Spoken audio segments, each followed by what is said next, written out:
Rob here.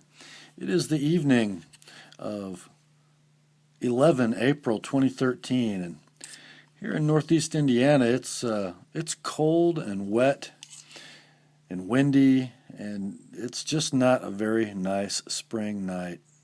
I think maybe a good one to turn in early.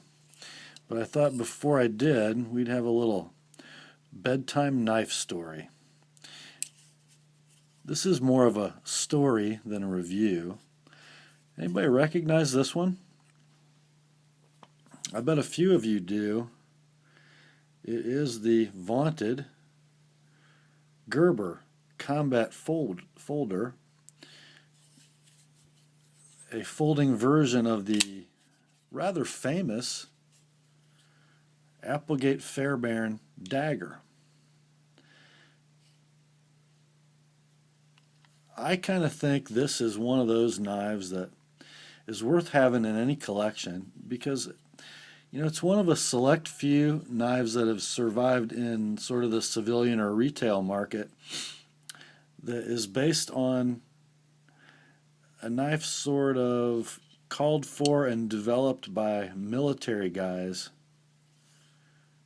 who needed a knife to do a specific job. I put this knife pattern anyway in the same class as like the Randall 17 Bowie or the K-bar.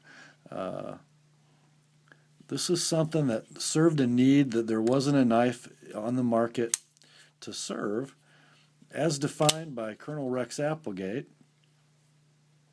and his design partner W.E. Fairbairn. The knife. This particular knife bears their names, laser etched into the bead blasted steel. Let's go over a little bit of the history of this thing. Rex Applegate decided his guys needed, a combat dagger that was robust and broad and could be used in lots of situations, would be strong, even be able to flex into a utility need if pressed. And he contracted with a Western U.S. knife maker. I believe the guy's name was T.J. Yancey back in the 80s. And Yancey made this knife pattern in a fixed blade dagger with a 6-inch blade. And they were a lot of money. Originally, they were made one at a time by hand for Colonel Applegate, his personal use. Over the years, they became a production knife. Almar Knives made them for a while in their Sakai City plant in Japan. Seems like there was another maker in there for a while. Can't remember who. And then now the knife is still made by Boker in Zollingen, Germany. And this particular knife, actually family of knives manufactured by Gerber,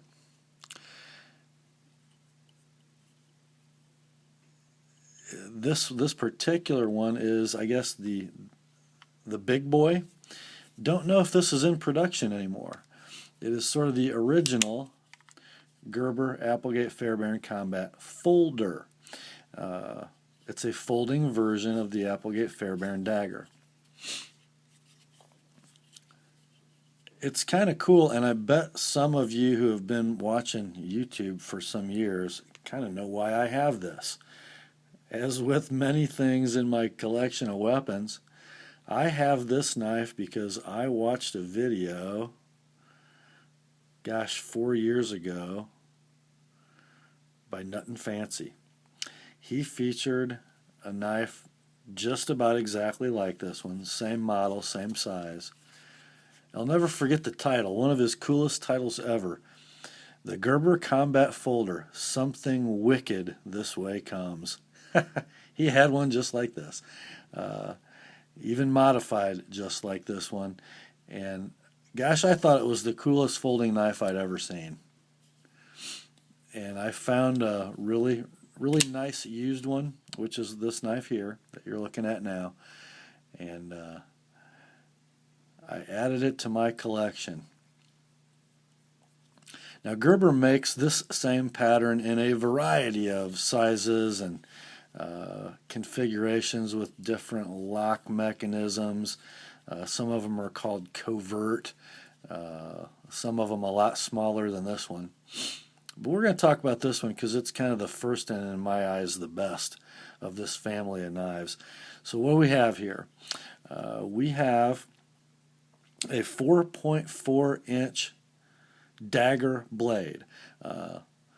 As produced, as manufactured by Gerber, this top edge is false. As you can see on my particular Gerber Combat Folder, it is double-edged. And on the primary edge, partially serrated. We have a 4.4-inch blade of Gerber Mystery Steel, U.S. made. Most of us think it's probably something like 425M. A knife which is pretty soft, pretty hard to sharpen, doesn't take a very good edge, and doesn't hold it very well. Thank you, Gerber. Sorry, just have to tell it like it is. However, as Nut and Fancy so aptly pointed out in his video, those many years ago, this is not a utility knife, it's not an EDC knife, it's not a bushcraft knife, it's not a camp knife. This knife is designed for one thing and one thing only. That is stabbing and slashing bad guys to fatal ribbons. And in that philosophy of use or that role, it doesn't really matter what the steel is as long as it's long and sharp and can get that job done in a very short period of time. And this knife does it. The handle is made of a, I would say, fiber-rich FRN. It's very gritty. It is very hard. It is very resistant to flexing.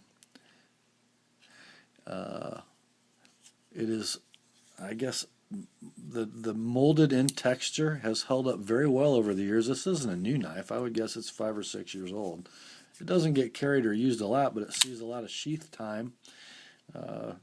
Those of you who watched my vacation EDC video saw where it lives. The pocket clip on this knife looks like a Parkerized stainless steel, and it is reversible left to right. Carries tip down only. This knife came with the clip oriented for right hand carry, and I swapped it, and it swaps quite deftly to the other side. Works great. Handle on this knife is 5.6 inches long, which means when the knife is open, add two numbers together, and we come up with an overall length of 10 inches. That's a long folding knife. Cartoonish cold steels notwithstanding. The weight on this knife, well, it's not a 2-ounce knife, but for the amount of blade and the real estate of the handle that you're getting, I don't think 6.6 ounces is overly heavy. It is a liner lock knife with, and if you look to the left of the blade tang, you see a little something. Let's see if I can make it move. See that? That is a mechanism. I don't know what Gerber called it, but it's very similar to CRKT's locks system. When deployed or engaged, it prevents the liner lock from being disengaged, at least disengaged far enough to let the knife close, which is good because the liner lock on this knife's a bit flimsy, as you can see, and it engages past 50%, and it does the job though. It's not located in an area where it's going to be accidentally disengaged, and as your thumb rides up the ramp in a thrusting attack, it engages that safety in kind of a natural way. Now, how can a folding knife, by the way, have the top edge sharpened? Wouldn't it cut your hands to ribbons while handling the knife closed? Well, no. It's kind of an ingenious, rather brilliant design. Here's the knife closed. How much of that top edge can you see? It's totally enclosed in the handle, and it's down there quite a ways. You're not going to run your finger down the channel and cut it. It's very well designed in that regard. It does present some problems, though.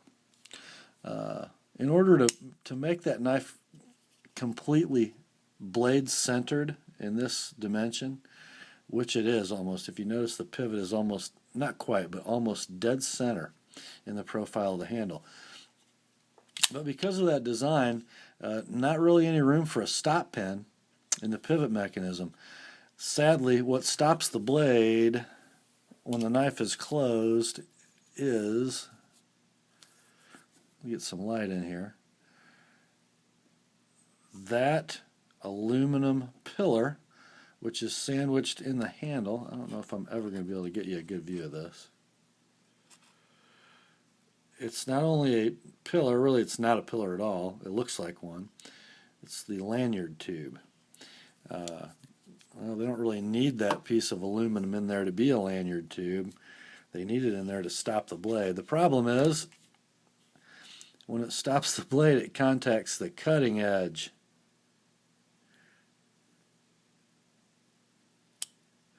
I really close it very gingerly and let the ball detent kind of stop the blade, because I learned quickly closing the knife fast and letting it slam into that piece of aluminum gives you some work to do with the sharpener.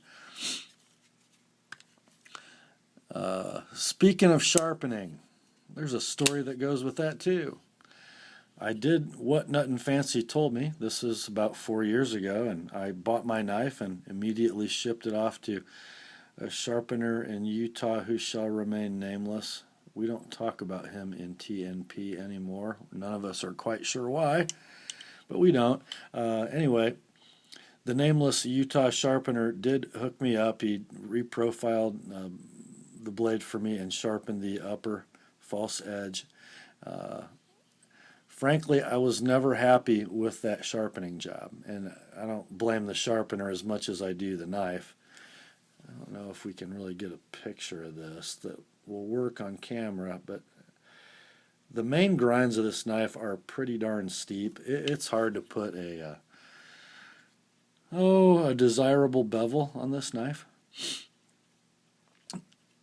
And, you know, for almost 4 years I kept it in a kind of half-sharp state, and, you know, I just sort of accepted that it was never going to be sharp. And when I did my vacation EDC video and had it out of my vest, I thought, you know, I'm gonna try to sharpen that on the Edge Pro, and I did last night. And it's kind of tough. I mean, you got 4 primary bevels coming together in a point, which is not easy. And frankly, I was sort of at the mercy of some of the work my old Utah sharpener did. So the back side of it's not exactly perfect, but the front side's beautiful, and man, does it cut. You know, this 425 is not going to hold an edge forever, but let's face it, guys, it's not going to really cut much. It will do its job if ever pressed into service, I'm confident. And it kind of looks pretty, I think, even though we did cut off a little bit of Rex's signature. But, you know, it's more of an emergency knife than a collectible, I think, although it does both. Before we sign off and go to bed, I did want to talk about this handle. You know, it doesn't look like anything very ergonomic, but it is. You know, when you handle this knife in a variety of grips, you realize God did a pretty good job designing the human hand. It's made to hold on to sticks. You know, we don't need to put too much effort into designing grips and handles that are ergonomic. Just make something straight. The hand works, and it does on this knife. Well, I hope you enjoyed our little bedtime story. That's about it for tonight, guys.